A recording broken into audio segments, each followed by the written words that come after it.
Vamos a continuar con nuestro moldeo. Vamos a dejar que el Espíritu de Dios siga haciendo lo que se ha propuesto en nosotros. Dios, a través de este tiempo, nos ha hecho tomar conciencia de lo que debemos ser y de lo que somos en Él. El martes Él nos dijo que el mayor valor que tenemos es el de ser hijos de Dios. No es el de tener dinero, el de tener una posición que no hace nada. Qué bueno que quien lo tiene lo tenga, pero eso no nos hace ser estimados ni apreciados, ni nos hace tampoco tener el valor que debemos tener ante Dios. Es nuestro corazón limpio, puro, que Él ha transformado, y la identidad que nos ha dado como sus hijos. Ser hijos de Dios es el mayor privilegio que un ser humano puede tener y el mayor valor que puede adquirir en esta tierra. Y todos nosotros, si hemos confesado a Jesús, lo somos. Entonces, cuando nosotros abrazamos la fe, no hay duda que debe haber una identificación con Jesús, pero no con el Jesús que nosotros conocimos, como decíamos el martes, en la carne. Teníamos un concepto de Jesús y de Dios muy distinto al que tenemos ahora. No, por eso dicen, si a Cristo conocí en la carne, no le conozco más. Ahora lo conozco como un ser cercano a mí, que hizo algo que nadie más puede hacer y que es un ejemplo de vida para cada uno de nosotros como cristianos. Y tenemos que identificarnos con Él. Decíamos que no basta traer una Biblia en la mano, ni siquiera basta conocer lo que hay aquí de tapa a tapa. Tenemos que ser moldeados a la imagen de aquel que nos salvó. Y eso es lo que nos hace una identificación. Hemos hablado la semana pasada de esa herencia espiritual que debemos tener nosotros y que aspiramos a tener como herederos de aquello que los apóstoles y los primeros discípulos tuvieron y fueron. Herencia espiritual que necesitamos, dijimos, no solo creer, sino necesitamos demostrar, y demostrarlo con nuestra vida. Estamos empeñados en eso, mis amados, porque Dios quiere que realmente demos un testimonio de vida cristiana donde quiera que nos movamos. Así que no basta con decir yo soy cristiano, es necesario demostrar que somos cristianos ante la gente que nos rodea, en el medio donde nos movemos. Y una de las características que identifican al cristiano es precisamente tener un parecido a aquel que nos salvó. El tema de esta mañana es una identificación plena con el Jesús del Evangelio, no con el Jesús que vimos antes de convertirnos. Es con el Jesús del Evangelio. Y para conocer al Jesús del Evangelio tenemos que ir al Evangelio, porque Él mismo dijo que era este libro, el Evangelio, el que daba testimonio de Él y el que hablaba de Él. Por eso es importante que nosotros nos identifiquemos con ese Jesús del Evangelio. Hemos tomado lo que está escrito en Romanos 8, capítulo 29. Versículo 29. Fíjense bien cómo lo dice. Porque a los que antes conoció, también los predestinó para que fueran hechos conforme a la imagen de su Hijo. Aquí está el propósito de Dios y el llamamiento que tenemos y el propósito que Dios tiene, conformarnos a la imagen de su Hijo, para que Él sea el primogénito entre muchos hermanos. Él es nuestro hermano mayor y Él nos ha venido a marcar una ruta de vida para poder llegar a estar donde Él está. Lo de las últimas palabras que Él dijo fueron esas: donde yo estoy, quiero que ustedes también estén. Así que una identificación plena con el Jesús del Evangelio es lo que debemos aspirar a tener como verdaderos discípulos de Cristo. No se le olvide lo que tocamos hace 8 días. Si queremos ser verdaderamente sus discípulos, dice, tenemos que permanecer en su palabra. Y si es que queremos ser lo que decimos ser, cristianos, tenemos entonces que identificarnos con Él. Porque, como lo veíamos en la última enseñanza, si existe una diferencia como la había entre los judíos y Abraham, si existe una diferencia entre Cristo y nosotros, entonces solo el decir que somos cristianos es una pretensión solamente y nada más, pero no quiere decir que lo seamos. Un cristiano se parece a Cristo y un cristiano tiene que vivir como Cristo. Jesús fue claro con ellos al decirles, me refiero a los judíos que habían creído en Él, que aunque se decían descendientes de Abraham, Abraham iba por un camino y los judíos que habían creído iban por otro.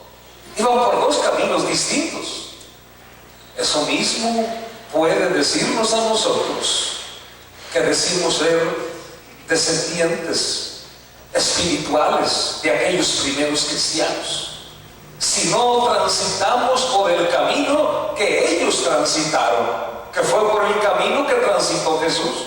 Solo siguieron sus pasos.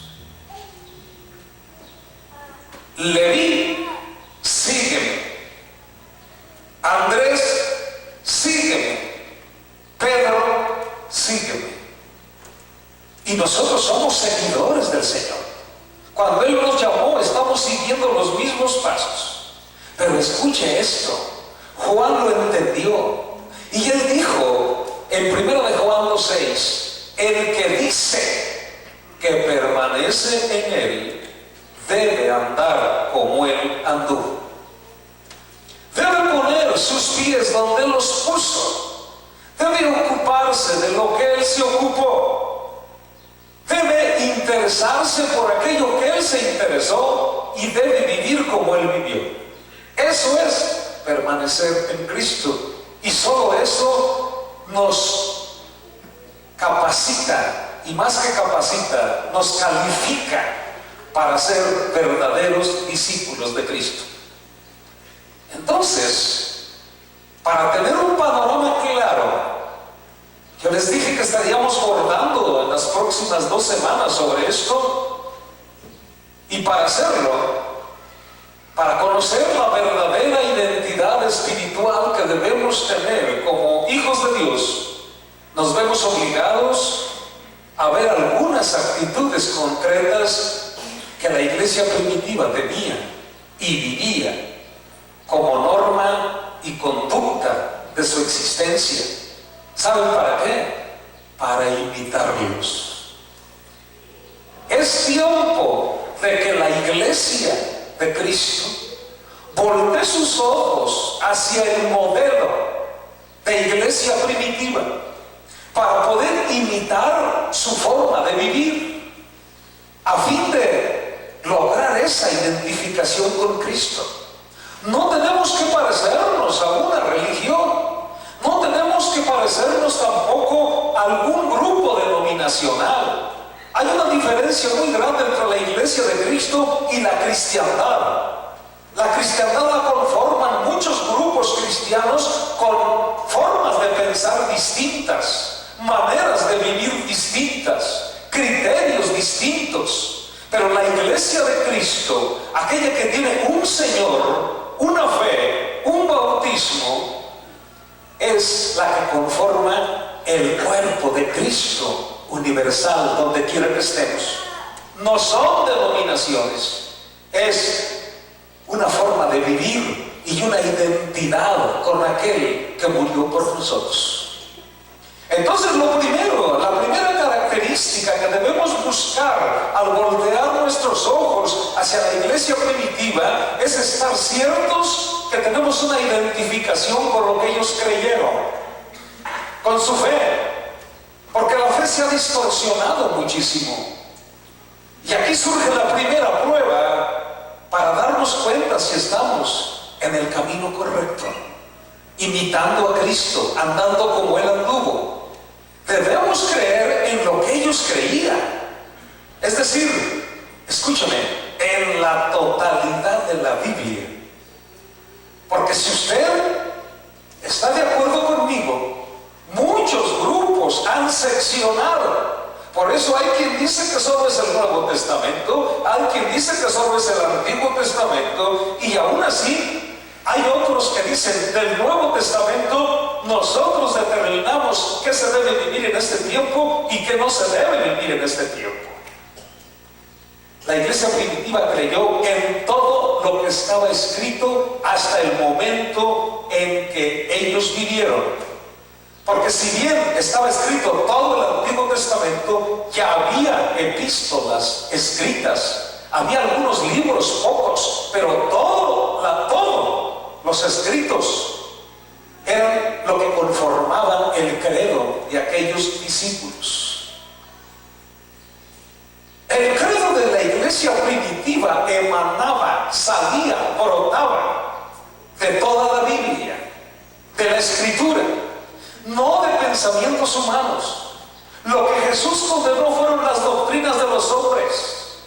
Y le dijo a los fariseos: ustedes han creído en tradiciones y doctrinas de hombres, no han creído en la Escritura, no solo en alguna parte de ella, en toda. ¿Qué nos enseña esto, mis amados?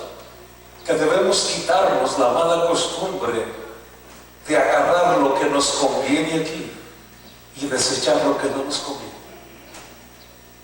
Un día le dije que si nosotros nos pudiéramos analizar, cada uno de nosotros tiene su propia Biblia.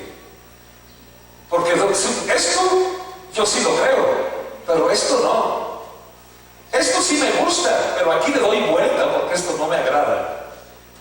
No, es toda la palabra, aunque a veces nos haga sangrar el corazón, y aunque eso nos duela, y aunque no nos guste. Hay un montón de cosas que no nos gustan de la palabra, pero es la Biblia y de aquí emana el credo. Por eso, lo que diga alguien, sin importar quién lo diga, si no está aquí, no tiene validez. ¿Me está entendiendo? Esa es la palabra. Bueno, pero en todo, ¿qué dijo el apóstol Pablo a Timoteo en la segunda epístola, en el capítulo 3, versículo 16? Toda la Escritura es inspirada por Dios, toda. No dice que una parte. Y útil. ¿Cuánta? Toda. Para enseñar, para redarguir, para corregir, para instruir en justicia, a fin de que el hombre sea preparado para toda buena obra. Pero es toda la Escritura. No es una parte, no son partes escogidas las que son útiles. No, toda la Escritura. El reto es, entonces, mis amados hermanos,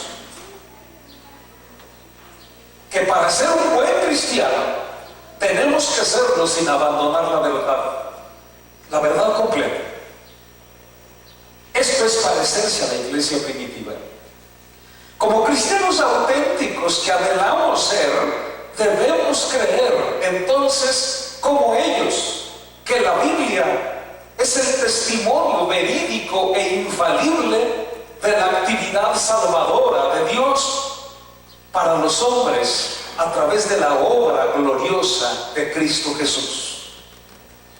Nuestra postura doctrinal tiene que ser idéntica a los que adoptaron los padres de la iglesia y estar conscientes que la iglesia de Cristo, sus verdaderos discípulos, descienden en cuanto a su credo, en cuanto a lo que creen, de aquellos hombres que caminaron con Jesús, de aquellos hombres que experimentaron la presencia de Cristo con ellos.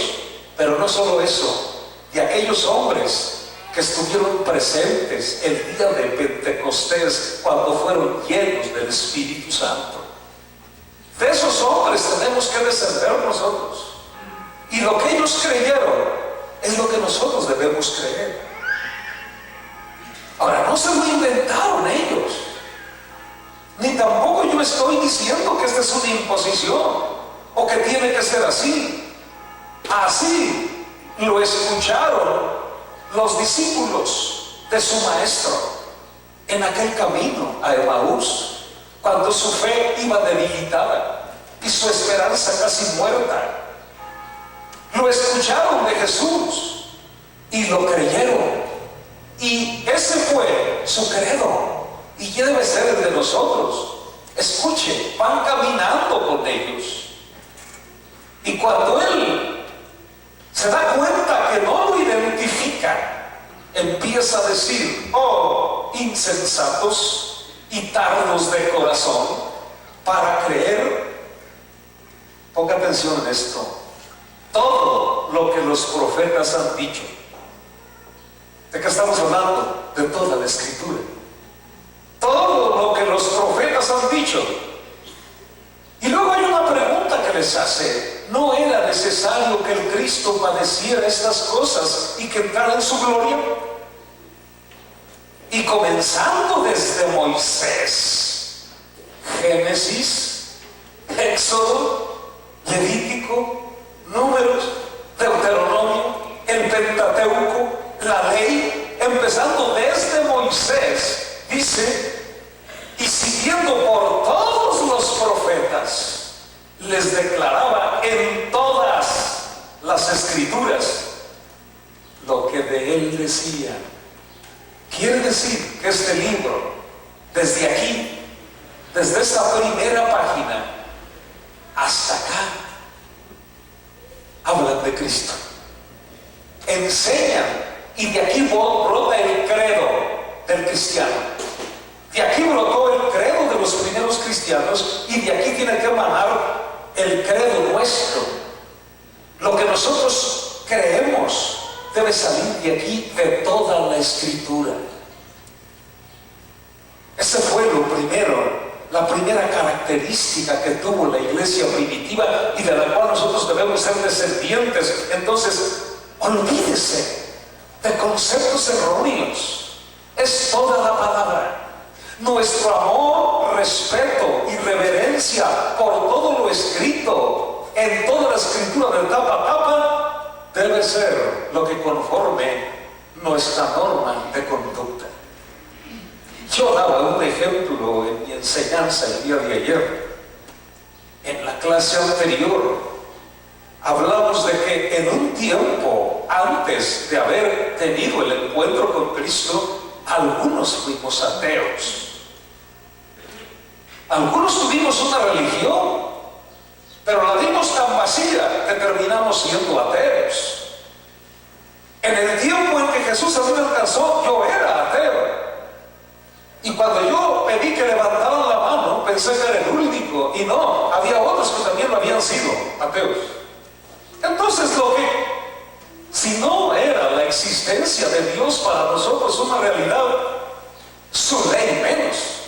¿Qué me interesa a mí la ley? Ahora, asómbrese, el día de ayer les decía yo, ¿no es increíble que ahora, como hijos de Dios, cuando negamos la existencia de Dios o dudamos de la existencia de Dios, ahora este libro se convierta en la norma de conducta para nosotros? Viene una decisión, viene un problema, algo que no sabemos qué hacer, alguna situación que enfrentar, y vienen muchos pensamientos. Pero ahora, para nosotros como cristianos, aún para los que no creímos en un tiempo en Dios, siempre nos vamos. ¿Y qué dice Dios al respecto? ¿Qué dice? Hay una frase: así dice el Señor. Y es lo que norma nuestra vida. Hay un montón de cosas que uno quisiera de manera distinta, pero este libro nos lleva en la reverencia y la fe que tenemos en Él, en Dios, que Dios y este libro son uno, nos lleva a actuar no como queremos a veces, sino como Dios dice. Ese es identificarse con el credo de los discípulos, no solo creerlo. Sí, es la palabra de Dios, pero yo actúo bajo mi criterio, no bajo lo que Él dice. ¿Me está entendiendo por qué tenemos que identificarnos con el credo de los primeros cristianos? La segunda característica es una identidad con su nivel moral. ¡Qué tremendo está esto! Póngale mucho sentido a lo que vamos a escuchar en este momento, porque de aquí va a depender el cambio que Dios quiere operar en nosotros como hijos de Dios en nuestra congregación. Los estándares morales, los parámetros morales de la iglesia primitiva deben ser los mismos de los cristianos de este tiempo. Debemos observar los mismos estándares morales, porque finalmente nada ha cambiado. No podemos argumentar que aquellos eran otros tiempos. No, nada ha cambiado. A pesar de los grandes avances científicos, el hombre sigue siendo hombre, con los mismos instintos, con las mismas debilidades, con las mismas inclinaciones hacia el mal y tendencias hacia la inmoralidad. Si nosotros nos vamos mucho más atrás del tiempo de los apóstoles, antes de que la iglesia existiera, ya las características del hombre eran las mismas, y los pecados eran los mismos, y las debilidades también. ¿Qué fue lo que motivó el diluvio? El corazón del hombre lleno de perversidad, de violencia y de inmoralidad. Por eso, luego el escritor sagrado decía, como en los tiempos de Noé. Y ya habla de una tendencia, una práctica pecaminosa donde la moral se había degradado. Pues esa misma moral en los tiempos de la iglesia primitiva, esas tendencias y esos deseos del hombre eran los mismos. Cuando nosotros nos vamos a la escritura, por eso tenemos que centrar nuestro pensamiento. Los apóstoles, aquellos hombres que caminaron con Jesús, tuvieron una lucha constante contra los integrantes de aquellos primeros cristianos. Tuvieron casos de inmoralidad. Basta leer el libro de los Corintios y nos damos cuenta qué tipo de vida a veces se daba. Pablo tenía que estar luchando, exhortando y enseñando qué actitud debería tener ahora un cristiano. Entonces, finalmente, nada ha cambiado. Los primeros cristianos se sobrepusieron. Pablo nunca validó la inmoralidad. No, dijo, no es el estándar.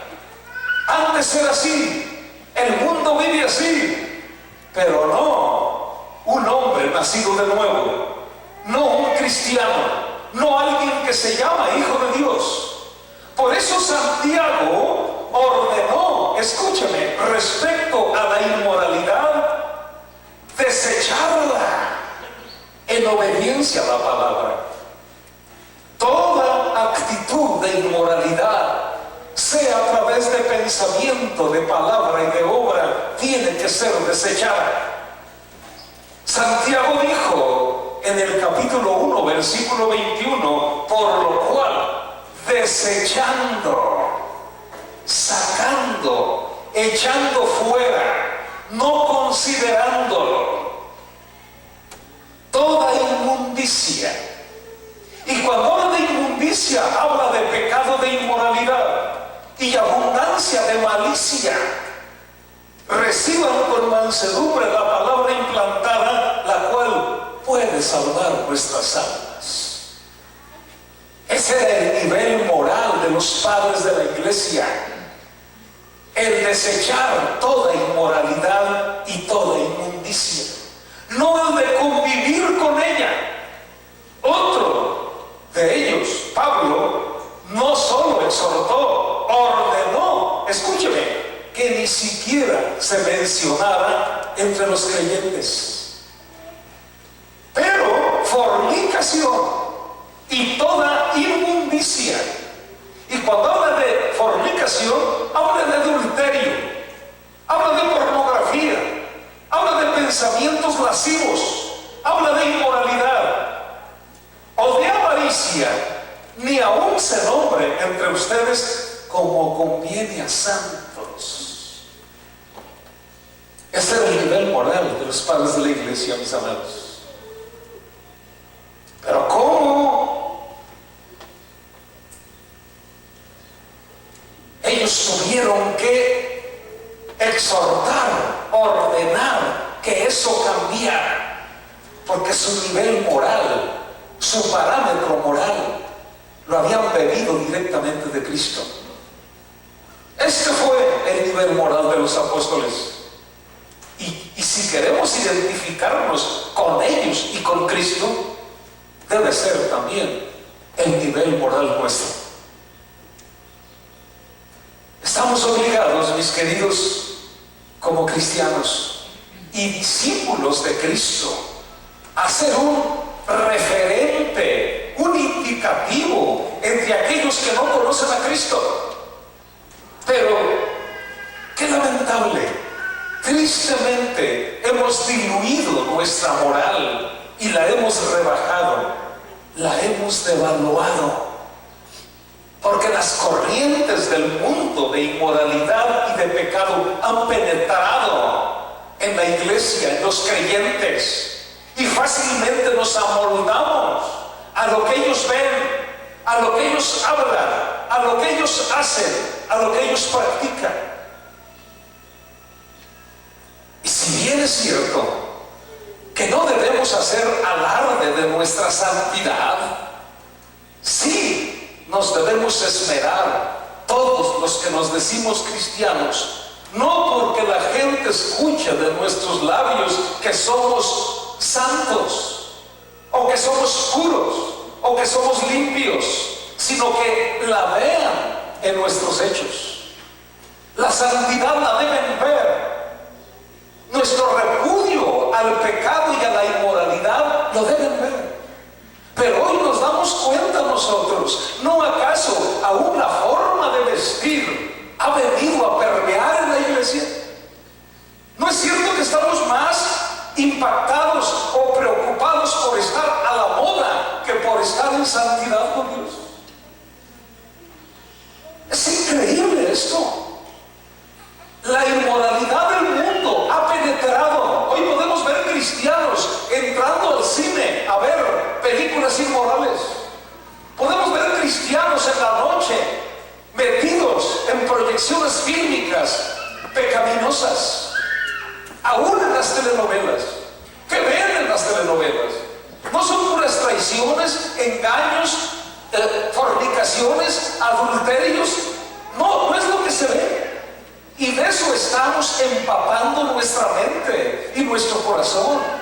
Y como cristianos no puede, de ninguna manera podemos hacer eso. No. Estamos obligados a hacerlo. Si queremos realmente parecernos a la iglesia primitiva y ser cristianos verdaderos, no solo tenemos que decir que lo somos, aparte de creer lo que ellos creyeron, debemos tener la moral que ellos vivieron y enseñaron. tenemos la encomienda, pongan atención en esto, de llevar el olor de Cristo en medio de un mundo que huele a inmoralidad y huele a inmundicia. A eso huele el mundo. Oiga, yo he estado frente a una mujer de la calle, a una mujer dedicada a cosas inmorales, y el tenerla simplemente enfrente, escúcheme, huele a pecado, huele a inmoralidad. Una ocasión le dije, el pecado tiene olor. ¿A qué huele un borracho? Alcohol podrido. Huele a pecado. ¿A qué huele una mujer así? Huele a pecado. Entonces nosotros nos enfrentamos a un mundo que huele mal, a un mundo descompuesto en su moral. ¿Qué tenemos de obligación? Llevar el olor moral en esa corriente de la sociedad. Tenemos una obligación de hacerlo.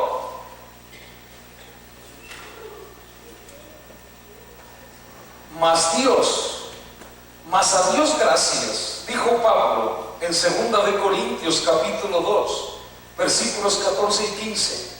Mas a Dios gracias, el cual nos lleva siempre en triunfo en Cristo Jesús. Escucha esto. Y por medio de nosotros, ¿de quién? De sus hijos, de los cristianos, manifiesta en todo lugar el olor de su conocimiento. Porque para Dios somos grato olor de Cristo en los que se salvan y en los que se pierden. ¿Y qué cree? El olor de Cristo, del conocimiento de Cristo, es un olor a santidad. El cristiano debe oler a santidad donde quiera que se mueva. La reflexión es: ¿estamos cumpliendo con esta obligación? ¿O nuestra moral se ha degradado de forma tal que por eso se nos hace fácil caer en las mismas prácticas pecaminosas que ellos? Ver lo que ellos ven. Ah, él vive sin casarse, yo también. Es normal. Ah, él tuvo un hijo con otra mujer, yo también. Pues eso es normal. Por eso tenemos un Cristo que perdona. No puede ser. El cristiano que realmente crece, mete en orden y purifica su moral, tiende a agarrar el estándar y el nivel moral de los padres de la iglesia, de estos hombres que desecharon la inmundicia. Si como Cristos no marcamos una diferencia moral alrededor de nosotros, en nuestro entorno, aunque tengamos el mismo credo doctrinal de la iglesia primitiva, de los apóstoles, estamos interrumpiendo la sucesión, la herencia espiritual, y hemos violado realmente el credo de ellos, lo que ellos creyeron. Si no marcamos una diferencia, no podemos decirle a la gente, y es normal, que somos iguales que ellos. Entonces, ¿cómo los vamos a motivar a venir a las plantas de Cristo? Pero muchas veces lo hacemos para justificar nuestra actitud al hacer las mismas cosas que ellos hacen y vivir en las mismas inmoralidades que ellos.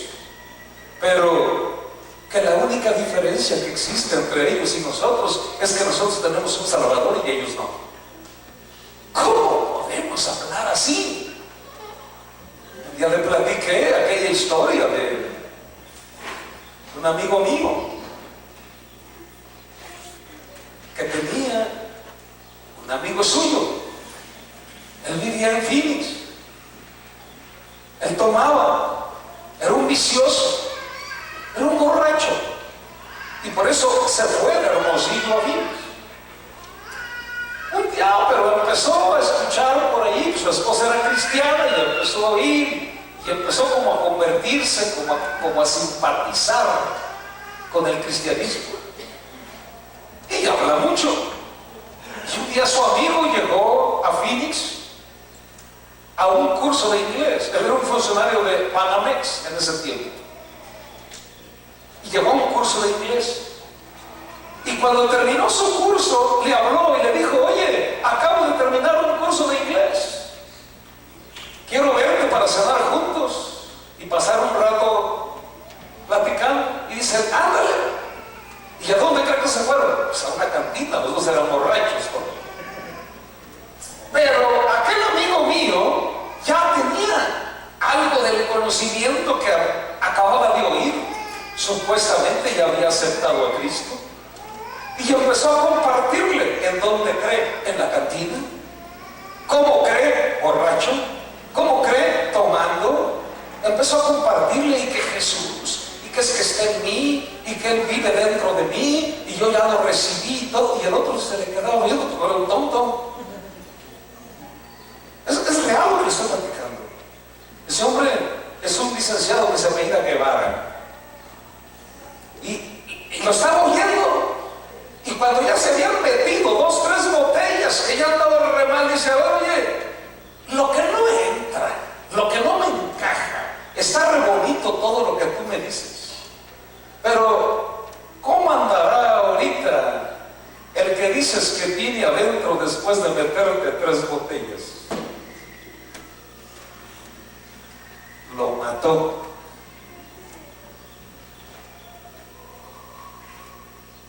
¿Cómo? Soy igual de borracho que tú, nada más que yo tengo a Cristo, es mi Salvador.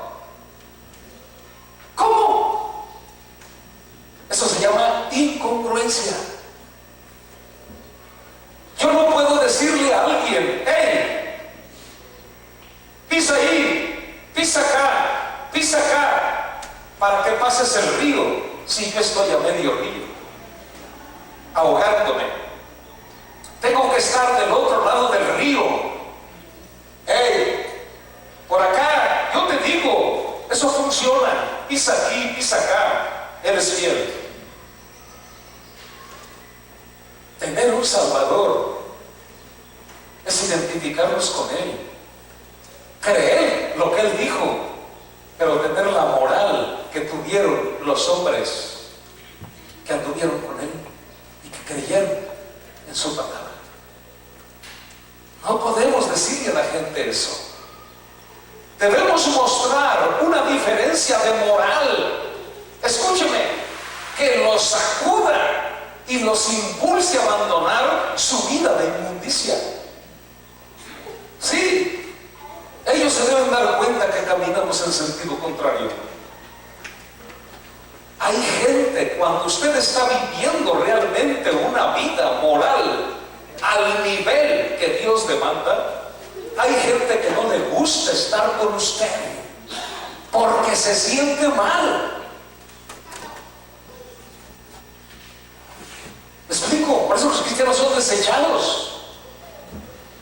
Ahora pregúntese: a ellos los querían matar, a ellos los rechazaban, a grado tal que Él les dijo: no se preocupen, van a ser repudiados a causa de mi nombre. ¿Quién de nosotros somos repudiados a causa de su nombre? De nosotros. Gente que vive en adulterio, gente que vive en fornicación, gente que vive en el vicio, somos sus cuates. Comemos con ellos, nos juntamos con ellos, platicamos con ellos, nos sentimos re bien, y ellos se sienten re bien con nosotros. Pero el domingo, aleluya, yo soy cristiano, tú no. ¿Me está entendiendo? Y no quiero que esto lo tome como un concepto sectario, de decir: no, tenemos que apartarnos. No, tenemos que influirlos y darles ejemplo. A usted lo invitan. Me dijo hace poco una persona, el domingo pasado: pastor, vi hijo tiene una comida hoy, bautizó a su niño. Su compadre es un presidente municipal. Va a estar en su casa, le va a hacer una comida, va a haber lógicamente fiesta, alcohol y todo. Mi pregunta es, pastor, ¿qué hago? ¿Es mi hijo? ¿Va a sentir mal que yo no esté allí? Yo no soy legalista. A lo mejor él esperaba que yo le iba a decir, ni se pare ahí, vaya, coma, felicite a su hijo, lo que quiera. Y cuando usted vea que empieza lo demás, usted se da la vuelta y se va. Me tengo que ir. Y ese ha sido mi consejo siempre. Pastor, se casa mi hermana, ella no es cristiana y se va a casar en tal lado. Yo puedo ir a la ceremonia, no. Pero ve a su casa, le das el abrazo, le llevas un regalo, comes y te vas. Ahora sí, como dijo Fox, a Fidel Castro, comes y te vas. Cumplimos con la familia, pero no convivimos en sus deleites pecaminosos.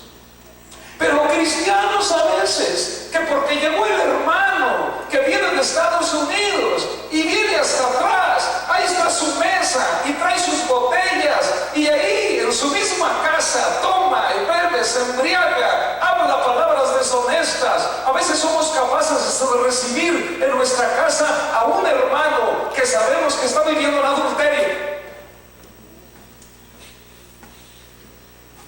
Un hermano viene con una persona que no es su esposa, que en mi casa no entra, no come en mi mesa. Mi casa está abierta para ti sola, lo he hecho, pero no para ese hombre que viene contigo. Yo no puedo validar eso. Si yo te siento aquí y abro la puerta de mi casa, estoy aceptando tu inmoralidad. Pero hay madres que tienen al hijito. Es que el hijito es mi hijito, sí. Y mi hijito anda de la inmoralidad. Y yo, pues esto es la que anda ahorita, pues ¿qué? Ni modo de correrlo. A él no, pero ella sí. En esta casa no entras. Cásate con ella y entonces entras. Ese es el nivel moral, mis amados. Por eso le digo, decir que somos cristianos es muy sencillo, pero realmente serlo cuesta.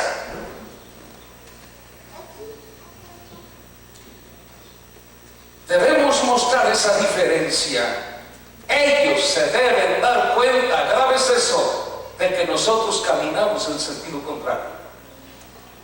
Quiero que escuchen las palabras de un padre de la iglesia llamado Pedro.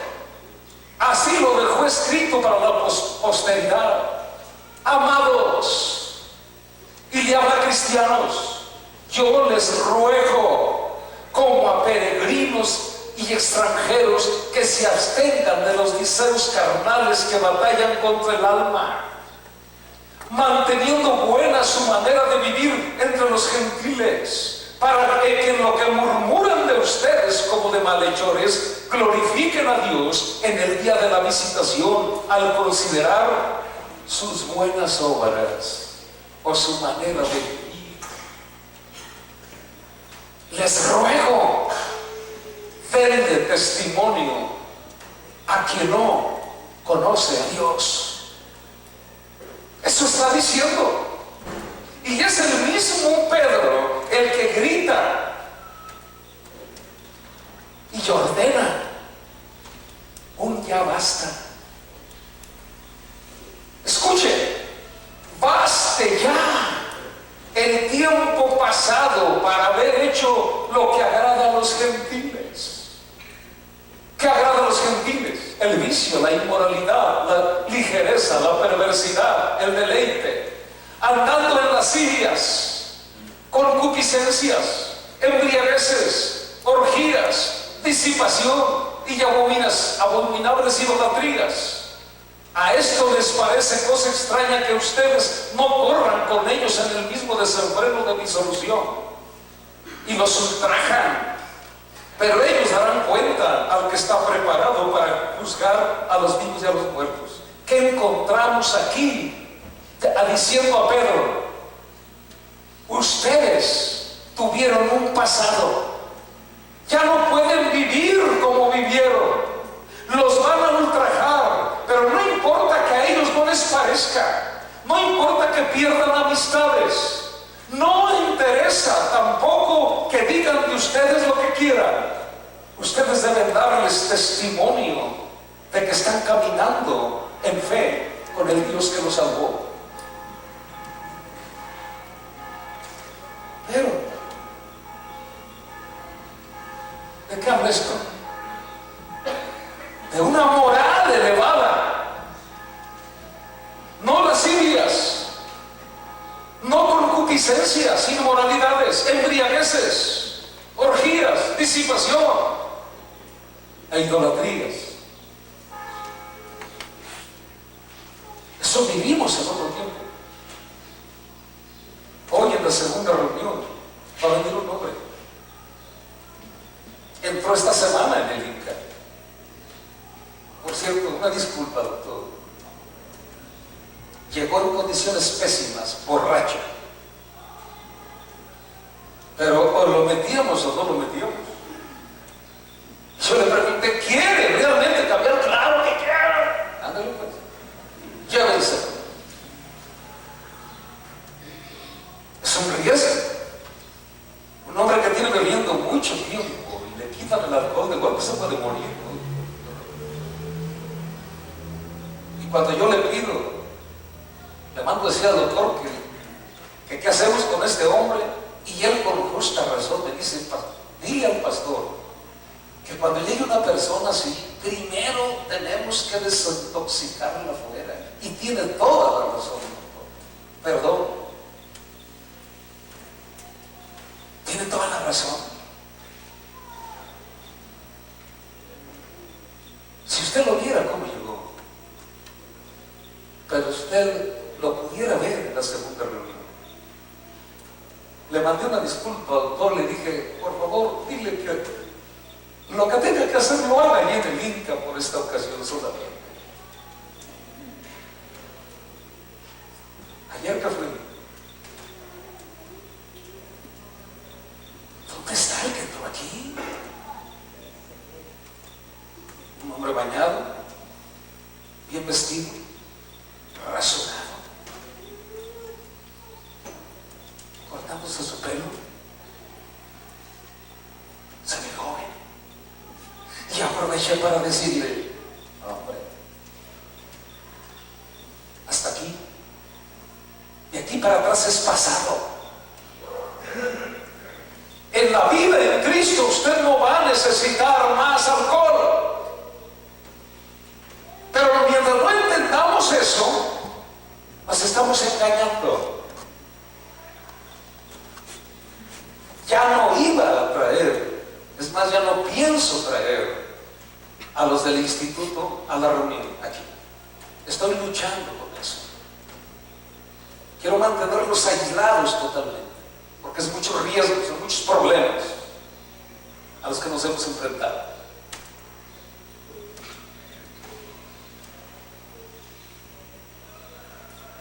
Pero de qué otra manera vemos la obra gloriosa que Dios hace de transformación. Se deben correr riesgos.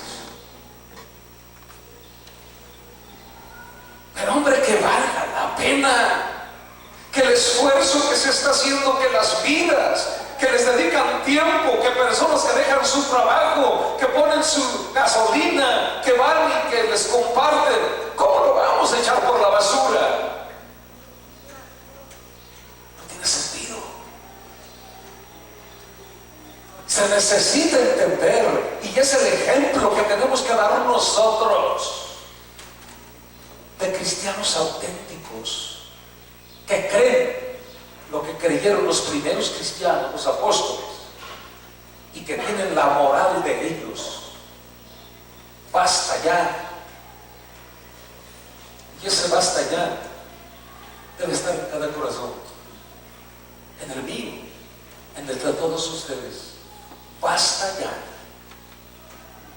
de hacer una vida de apariencia. Basta ya de tratar de engañarnos nosotros mismos. Basta ya, decíamos hace 8 días, de ser dominados por los hábitos pecaminosos. Basta ya de pecar por costumbre.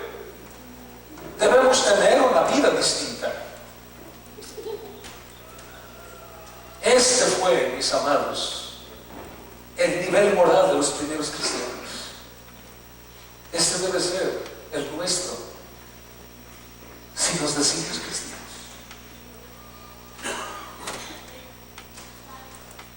Como decía un amigo mío, ¿cómo la ven?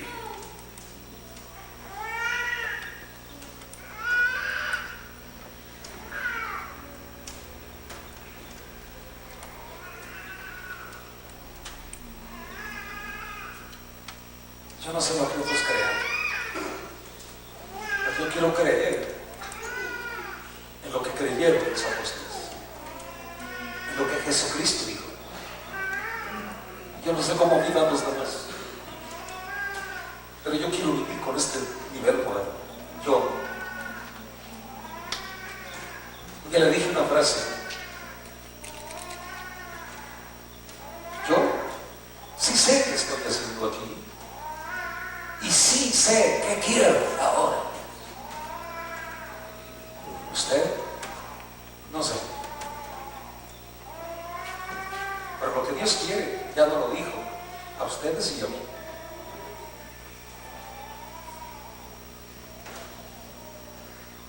Hay otras congregaciones, mis queridos. Yo no. Los amo a todos. Sería incapaz de decir una palabra que me hiciera sentir mal y que usted pensara que yo le digo váyase de aquí.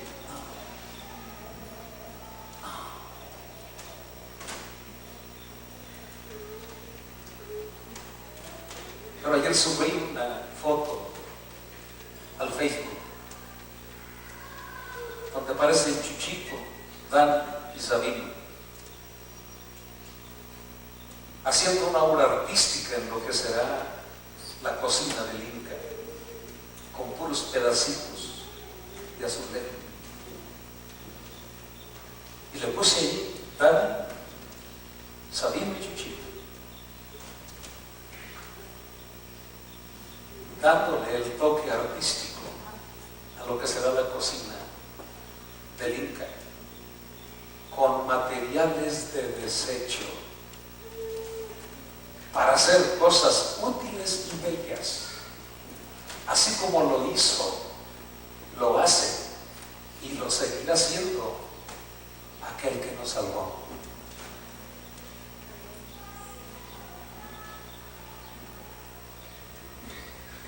Una cosa fuimos: desechos, títeres de la inmundicia y de la incredulidad. Pero como cristianos hoy tenemos que ser fieles, creedores de lo que creyeron los apóstoles, y fieles, santos, desechando la inmoralidad que ellos desecharon. Si usted quiere oír palabras de halago, palabras que lo hagan sentir bien, hay muchas congregaciones aquí. Pero aquí, como dijo Josué, yo y mi casa seguiremos al Señor. Vamos a seguir oyendo este tipo de palabra hasta que Dios se agrade de nosotros. Póngase de pie.